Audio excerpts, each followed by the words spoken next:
जय Hind to all my respected aspirants on behalf of Goyla classes. मैं आप सभी का स्वागत करता हूं। जैसा कि आप जानते हैं, अभी जो पिछला संडे था उसमें यूपी पीसीएस का प्री का एग्जाम हुआ, राइट। तो उसके कुछ क्वेश्चंस हैं जो आप तक हम जो गोयला क्लासेस की टीम है वो आप तक कुछ क्वेश्चंस लाएंगी डेली बेसिस पे, क्योंकि इसलिए लाया जाता है कि ऐसे क्वेश्चन जो होते हैं ये काफ़ी ऑथेंटिक क्वेश्चन होते हैं और ये क्वेश्चन रिपीट भी होते हैं। तो हमारा एक स्ट्रैटेजी होती है कि जो भी एग्जाम्स में क्वेश्चन पूछे गए हैं उन क्वेश्चंस को हम डिस्कस कर लें, राइट। तो आइए एक शॉर्ट वीडियो में इन क्वेश्चंस को देख लेते हैं। तो देखिए, ये सीरीज सी है, सी फॉर कैट। उसमें जो क्वेश्चन नंबर 4 है, आप देख पा रहे होंगे क्वेश्चन नंबर 4। तो यहां पर आपको दिख रहा होगा, एक सेकेंड, क्वेश्चन नंबर 4। तो यहां पर क्वेश्चन है कि दो स्टेटमेंट दिए गए थे और एक असर्शन है। असर्शन मतलब कथन जो लिखा गया होता है, और अदर जो है उसका रीजन यानी कि कारण है। देखिए, इस तरह के क्वेश्चन जब भी सॉल्व करने हैं, मैंने हमेशा कहा है सबसे पहला स्टेप होता है, सबसे जो फर्स्ट स्टेप है वो आपने ये देखना है कि दोनों स्टेटमेंट ट्रू हैं या फॉल्स हैं, ट्रू या फॉल्स। पहला स्टेप ये होता है। दूसरा स्टेप ये होता है कि ये दोनों स्टेटमेंट आपस में जुड़े हुए हैं या नहीं है, ठीक है। तो पहला स्टेप है हमारा ट्रू और फॉल्स देखने का। तो देखते हैं, सबसे पहला है the president is a part of parliament. क्या ये सही है या गलत है? चलिए, इसका एक एविडेंस सहित हम बात करेंगे, क्योंकि बिना एविडेंसेस के हम बात नहीं करते हैं। तो जब आप कॉन्स्टिट्यूशन ऑफ इंडिया देखेंगे, उसका जो आर्टिकल 79 जब आप पढ़ेंगे, उसमें साफ लिखा हुआ है there shall be a parliament for the union which shall consist of the president. यानी कि एक संघ की संसद होगी जिसका जो राष्ट्रपति है वो एक अभिन्न भाग होगा। अभिन्न भाग होगा कौन? राष्ट्रपति।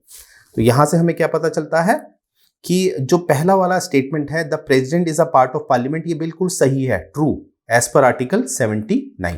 ये देखिएगा, एज पर आर्टिकल 79। नेक्स्ट देखते हैं, a bill pass by two houses मतलब लोकसभा और Rajya Sabha of the parliament can not become a law without the assent of president. Assent मतलब होता है हस्ताक्षर। बिल्कुल सही है। जब 79 आर्टिकल 79 में कहा गया है राष्ट्रपति एक अभिन्न अंग है संसद का, तो ऑब्वियसली कोई भी विधेयक, अधिनियम तब तक नहीं बनेगा जब तक उसमें राष्ट्रपति के हस्ताक्षर नहीं होंगे, राइट। तो देखिए, हमें क्या समझ में आता है कि पहला वाला भी ट्रू है, दूसरा वाला भी ट्रू है। अब हम देखेंगे कि जो नेक्स्ट वाला ये जो ऑप्शन है रीजन, क्या ये इसका कारण है? क्या ये कारण है इसका?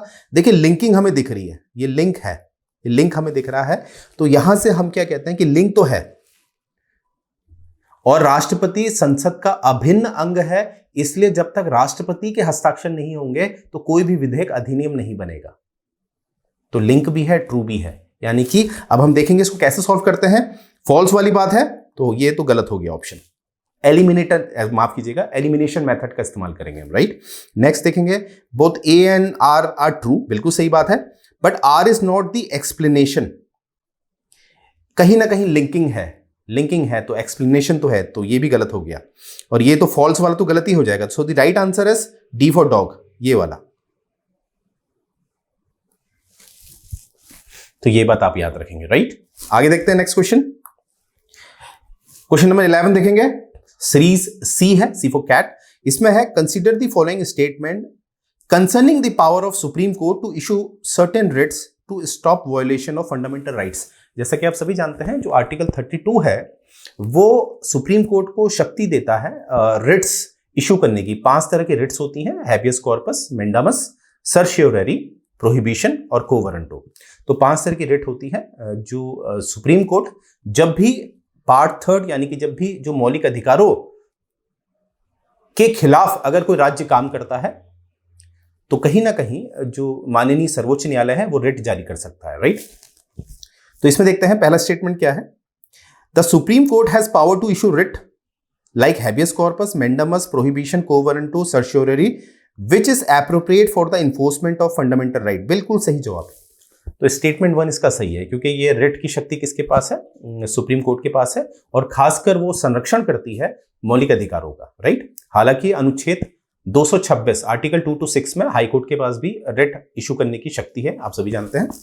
नेक्स्ट है पार्लियामेंट में बाय लॉ, यानी कि संसद कानून द्वारा या विधि द्वारा किसी अन्य कोर्ट को भी क्या कर सकती है, रिट की पावर दे सकती है, जो अभी तक सुप्रीम कोर्ट को दी गई है। तो क्या ये स्टेटमेंट 2 सही है? देखिए बहुत सारे जो एस्पिरेंट्स हैं वो 2 वाले में भी कंफ्यूज हो सकते हैं, तो ये सही है या गलत है वो हम देखते हैं। तो देखिए आर्टिकल 32 जो रिट की बात करता है सुप्रीम कोर्ट के लिए, उसका जो क्लॉज 3 है, आर्टिकल 32 का क्लॉज 3 में आप देखेंगे कि यहां पर आपको दिखेगा parliament may by law empower any other court to exercise within the local limit of jurisdiction, यानी कि किसी भी अन्य कोर्ट को, अदर कोर्ट को वो रिट की शक्ति दे सकती है। कौन? पार्लियामेंट, विधि द्वारा, कानून द्वारा, राइट। तो यानी कि हमारा स्टेटमेंट 2 भी जो है वो सही है। तो यहां हमें क्या देखा, 1 इज ट्रू, 2 इज ट्रू। तो हमें क्या देखना है, करेक्ट आंसर्स। तो बोथ 1 एंड 2 आर करेक्ट। तो देखिए ऐसे आपने क्वेश्चन सॉल्व करने होते हैं, और हम एज अ गोयला क्लासेस आपको एक एविडेंसेस के साथ आपको ये बता रही है, राइट। आगे देखते हैं, नेक्स्ट हम देखते हैं क्वेश्चन नंबर 19। इसमें हमें मैच द फॉलोइंग करना है, लिस्ट 1। अब आर्टिकल 3 to 4 सभी जानते हैं, 3 to 4 क्या है आपका, चुनाव आयोग। तो यहां पर देखिए ए का मुझे पता चल गया, ए का 4 है, मैंने पहले ही ट्रेस कर लिया। अब मैं देखूंगा यहां पर कौन सा है, देखिए ए का 4 बिल्कुल सही है, ए का 3 तो हो नहीं सकता है, सी हो नहीं सकता है, डी हो नहीं सकता है। तो राइट आंसर इज ए का 4। देखिए कितना आसान होता है मैच द फॉलोइंग सॉल्व करना, राइट। तो ए का 4 है, बी का 3 है, बिल्कुल 3 है, देखिए सी का 2 है, सी का 2 है, बिल्कुल सही है, डी का 1 है, बिल्कुल सही है। देखिए एक ही ऑप्शन मैंने चेक किया और पूरा आंसर सही निकाल दिया, राइट। तो इसीलिए मैंने कहा हमेशा एक स्मार्ट वे में आपने एग्जाम्स जो होते हैं उनको क्रैक करना होता है, राइट। तो ये फिर भी फिलहाल देखिए मैंने आपको एविडेंसेस दिए हैं। आर्टिकल 280 फाइनेंस कमीशन की बात करता है, वित्त आयोग की बात करता है, 315 आपकी लोक सेवा आयोग की बात करता है, और 324 आपकी चुनाव आयोग की बात करता है, और 338 आपकी एक राष्ट्रीय आयोग की बात करता है अनुसूचित जाति के लिए, राइट। तो ये बात आपने याद रखनी है।